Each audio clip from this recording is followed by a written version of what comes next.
श्री सीताराम चरण कमलेभ्य नमः। आइए आप लोग को लेके चलते हैं अयोध्या जी, जहाँ की गद्दी पर आसीन है संसार का प्रथम पुरुष स्वयंभू मनु जी और स्त्री शत्रुपा का बेटा उत्तानपाद और उनकी पत्नी सुरुचि।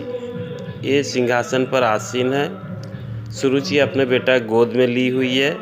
तभी उत्तानपाद जी की दूसरी बड़ी पत्नी माता सुनीति का 6 साल का बेटा ध्रुव जी खेलते हुए आया और पिताजी के गोद में बैठा। मैया तुरंत सुरुचि जो थी गोद से उठाए नीचे फेंक दी। बोला, अरे तुम्हारा सौभाग्य कहाँ से कि तो राजा के गोद में बैठ जा। अगर तुमको राजा के गोद में बैठना है तो मेरे कोख से पहले जन्म ले। आहा, ये छोटा सा बच्चा का हृदय रो पड़ा, दौड़ा माँ के पास।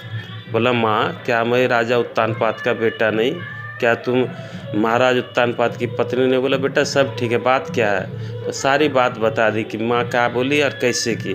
तब देखिए सुनीति मैया बोलती है कि बेटा ये राजा का गोद तो ये क्षणिक है, आज है कल नहीं, ये आना जाना रहता है। अरे बैठना ही है तो ऐसे का गोद में बैठो जो कभी वहाँ से उठने के लिए नहीं कहेंगे और ना उतारेंगे ना कोई फेंकेगा। बेटा तो ध्रुव बोलता है कि माँ वो कहाँ रहते हैं?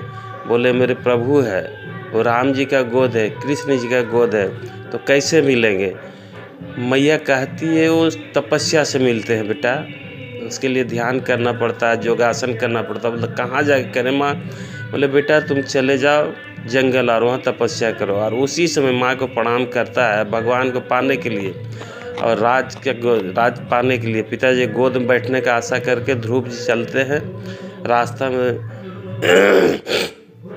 ब्रह्मर्षि देवर्षि नारद जी मिलते हैं। उनको कहते हैं कि बेटा तपस्या करना तुम्हारा बस का बात नहीं। जंगल में भयंकर भयंकर सिंह बाघ बारह रहते हैं, मार के खा जाएंगे, तुम जाओ बाद में तपस्या कर लेना, ये सब जीत छोड़ो। लेकिन ध्रुव जी नहीं मानते, कहते गुरुदेव हम जानते हैं कि आप जिसको मिलते हैं आपका दर्शन अमोघ होता है, आप दर्शन करा देंगे तो ठीक है और नहीं छोड़ दीजिए। तब ध्रुव जी को ओम नमो भगवती वासुदेव 12 अक्षर का मंत्र का